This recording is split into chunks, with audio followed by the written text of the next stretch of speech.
My name is George A. Filer the third. I don't normally use the third. But I was in the U.S. Air Force, and my final rank was major. I don't know what else you'd like to know. Well, Have an MBA, and was a former vice president of MedCorps. In other words, I've done other things since leaving the Air Force.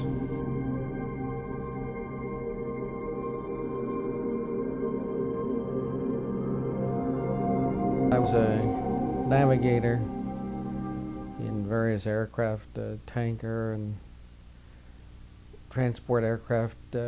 Flew last in C-141s at McGuire Air Force Base. I was also an intelligence officer most of my career as my desk job, so to speak.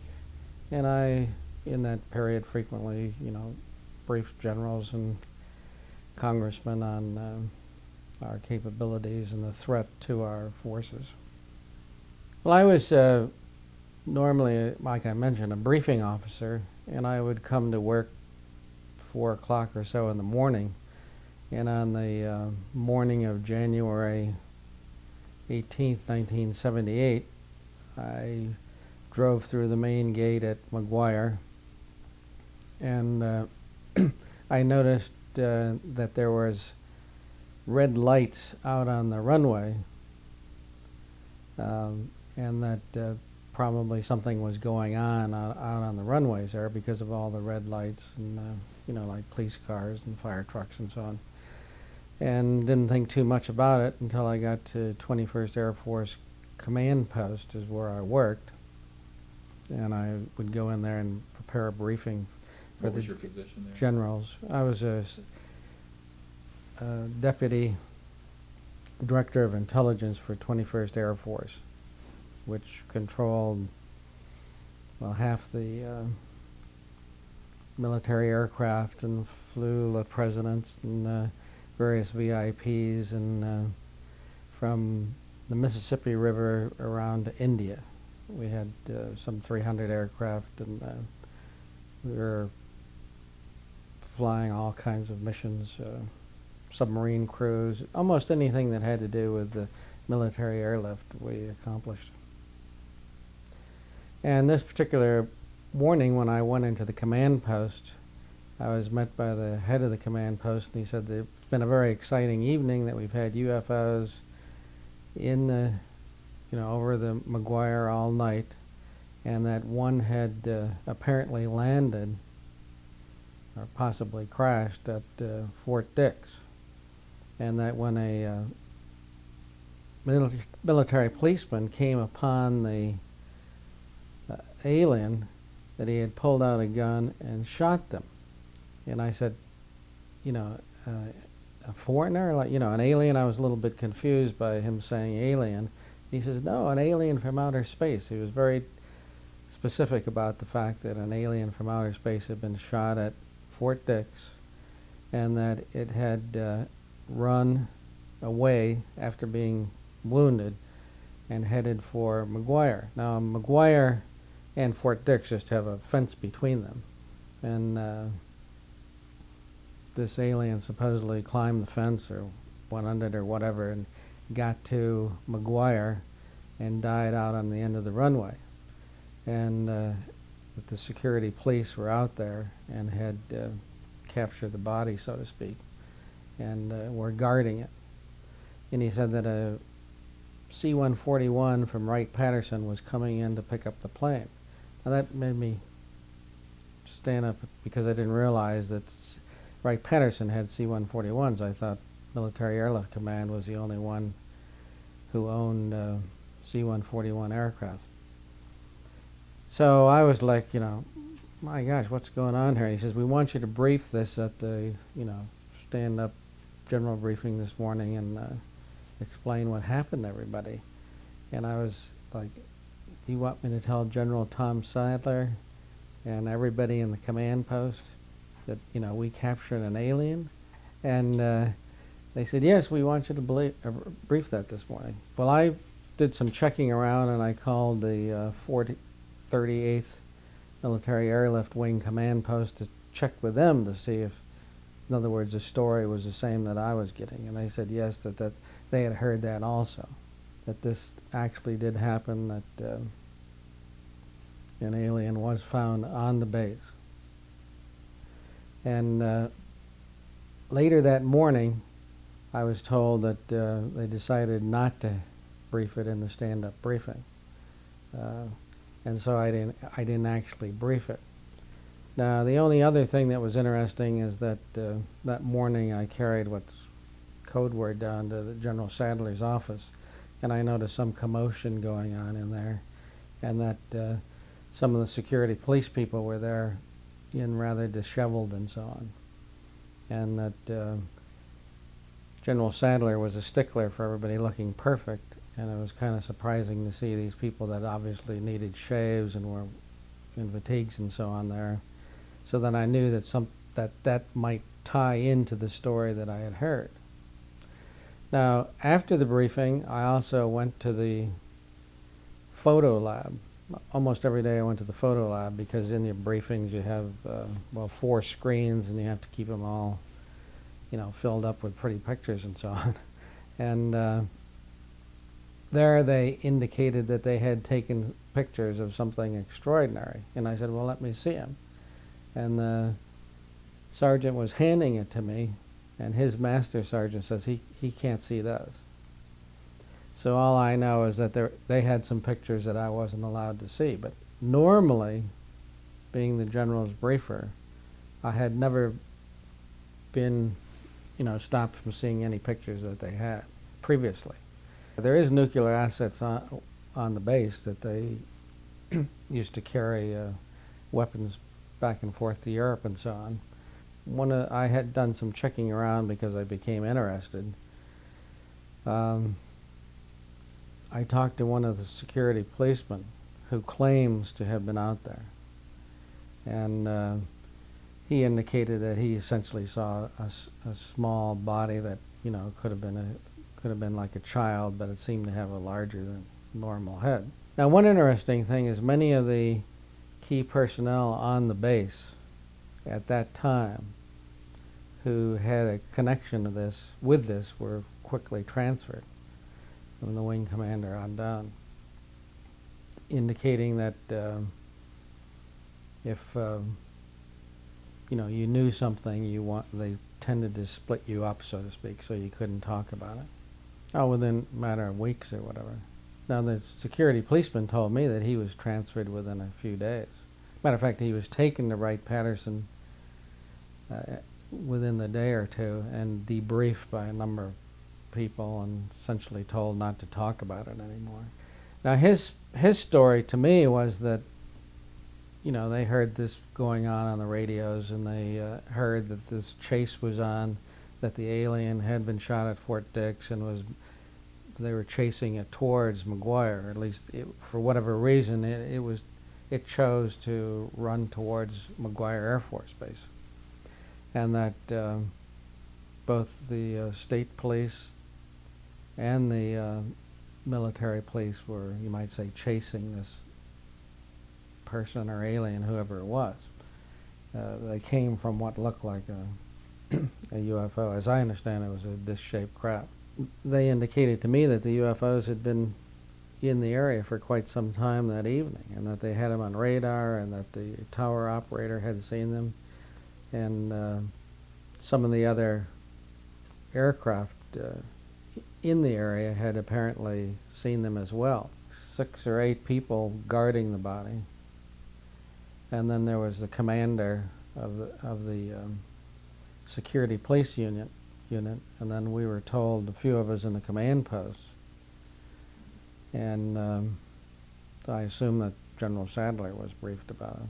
Well, I happened to meet a lady who claimed to have been out of White Sands, and it was an engineer working out there, and she was out hiking one day, and she told me that her and a couple of her friends had come up to the top of a hill, and they could look down in this valley, but only their heads were showing, on the top of the hill. They just happened to be looking over and down the way the path was. And they had seen a UFO on the ground with a couple little aliens kind of like picking up rocks and stuff. And they watched it for an extensive period. It was, several hundred yards away from them. And they got a pretty good look at it. And eventually the aliens did see them. And they jumped in the craft and took off. But I had personally never seen anything until about 1962. We were flying tankers over England, and London Control asked us to intercept a UFO. And we happened to be done with our refueling mission, and we accepted the assignment. We were on just over the North Sea, and they asked us to fly to the center of England, and we were doing, I don't know, some 400 miles an hour in a dive down to intercept this object. And they gave us headings, and it was pretty much hovering in the rough Stonehenge area, Oxford, Stonehenge area. And we got about, I'm not exactly sure, 20, 30 miles out, and I got it on radar. And it was a very large return. We used to fly up by the Firth of Forth Bridge, which is kind of like the San Francisco Bay Bridge, but it's a very large bridge. And the return was similar to that in size and in intensity. In other words, it was a very large radar return. And obviously London Control had it on their radar, and they were vectoring us to this object. And when we got about a mile from it, as a matter of fact, we were diving on the thing, and the whole aircraft was shaking. And it just took off into space at several thousand miles an hour, almost directly up. And now this was at night. It reminded me a lot of the shuttle launch, something going up very quickly at a high rate of speed. And frankly, at least to my knowledge, we had nothing like that capability. As a matter of fact, we said something about, have any kind of rocket launches from that area, and they said no, that we could just continue on our mission. So based on this lady's testimony and pretty much what we saw, I believe that there was something, going on out there. My best guess is that it was a disc-type craft, but a fat disc. At least there was lights, something like this at the top and at the bottom. It was more than just a straight plate-like object. It had a dome on the top of it. If the radar return was accurate, it was probably just guessing, 500 yards long or something. I mean, a huge thing. Something that bothered me a little bit, that they were very friendly as we're doing the intercept on the thing, and once the intercept was made and it had, essentially we chased it away, they didn't want to talk about it any further. We wrote it in the navigator's log, fairly detailed. Yeah, this is Briarwood Lake in Medford, New Jersey. And we had just moved into this house, and in any case, we were asleep about, I'm just guessing, 3 o'clock in the morning, and I'm asleep with my wife, and suddenly the room got very bright in the middle of the night. So I got up out of bed and opened up the shade, but most of the light was even coming through the shade. And looked outside, and I don't know if most people have seen a submarine surfacing with all the water coming off. Well, this was like a disc about 30 feet in diameter surfacing. And what looked to me like water coming off of it. But frequently I had flown the Atlantic and Pacific and so on, and seen the aurora borealis, or the northern lights, and around the craft were this ionization very similar to the aurora borealis, and it just kind of moved across the lake for a while and flew off at a fairly high rate of speed. Now, because of that, I've checked with a lot of the neighbors, and there's, I don't know the exact numbers, but there's like 40 or 50 lakes in Medford and Medford Lakes, and I frequently brought up the subject if they had seen anything. And it's amazing how many people have actually seen craft on the lakes. Well, occasionally I used to brief on the UFO sightings that had been occurred around the world to the generals. One that sticks out in my mind is 1976. There was a famous sighting in Tehran, Iran, where an F-4 or a couple F-4s chased a UFO. That kind of sighting I would brief on occasion to the generals, and they would be, more or less interested.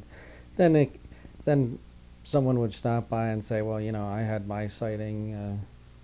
We were flying 106s over Colorado or whatever, and we dove on the UFO sitting there. Very similar to my story, except I was in a 4-engine tanker, and they were in a, 2 fighters, and they would dive on the thing.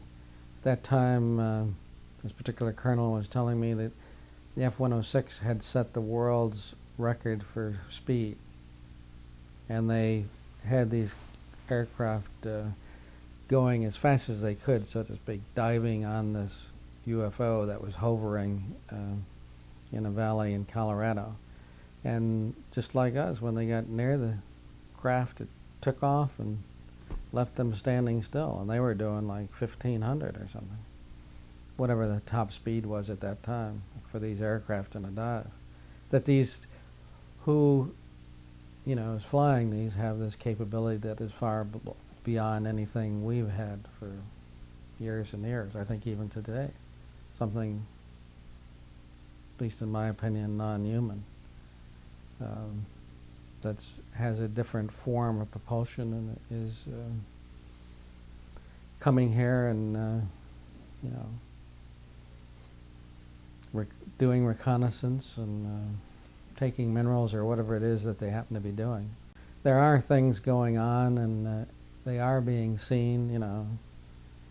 Talked to a number of astronauts who have seen them, talked to other military pilots and the like who have seen them. And I remember Captain Ramage, who I used to work for in Athens, Greece, and he had one during the Korean War fly right off his wing, stay with him for like an hour, and do not only off his wing, but do acrobatic things around his aircraft. And I don't know the exact percentage of people, but probably 10% of the pilots and air crews that you ask about it have had sightings. A few years ago, a colonel who was in intelligence had his whole B-52 crew see it. And now, these people don't, you might say, volunteer and sit in front of the camera and tell about it, but there's an awful lot of people who have seen them. They're not sure exactly what they are and what they're doing, but they know that they have advanced capability, and they usually see some kind of a solid object that appears to be made of some kind of metal, usually a gunmetal gray. Usually with, particularly at night, people usually report various lights around them. It seems to me I was told that it was put in some kind of a, casket type thing, and taken away, so to speak, flown away. I think that in 1947 or in that time frame, something crashed out west. Whether it was Roswell, the specific Roswell that's been written about, but I think something happened out there, at least based on, you know, you might say the talk in the military that something crashed sometime out there. The tendency is to make things classified when you don't know what's happening. You know, secret, top secret, or whatever. And if it comes down from the president, it's a very high classification, probably code word above top secret. In other words, need to know, that kind of thing. And once that caveat or designation is put on something, it's very difficult to get it downgraded. I mean, you can go to the archives, and despite what they tell you, they have things going back to the Second World War that you still are not allowed to look at. And once these things are top secret or whatever, it's difficult to get it down. It just kind of moves on and forever stays top secret or whatever. They just keep it very classified and very secret, basing it on, you can base it on the fact, for example, that let's say this craft had advanced technological capabilities. So you don't want the other side, so to speak, to know what you know and how these things work and the like. It's to your advantage to keep this secret. I think that it's time that these various programs come out. Now, one of the things that I've found is that the way it's been kept secret to a big extent is the fact of through ridicule. If it always had been just top secret, I think most of the world would know about it tonight. But they put in a kind of a ridicule factor which made people, you'll hear somebody telling a story like this, they'll say, well, he must be crazy that he believes in UFOs.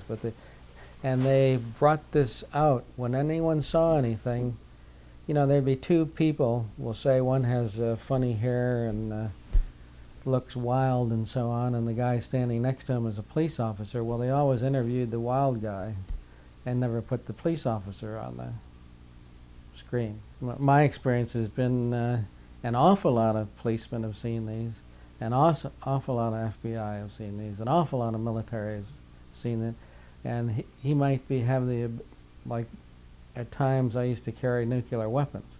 And in other words, I was mentally fit to carry nuclear weapons, but I'm not mentally fit if I see a UFO.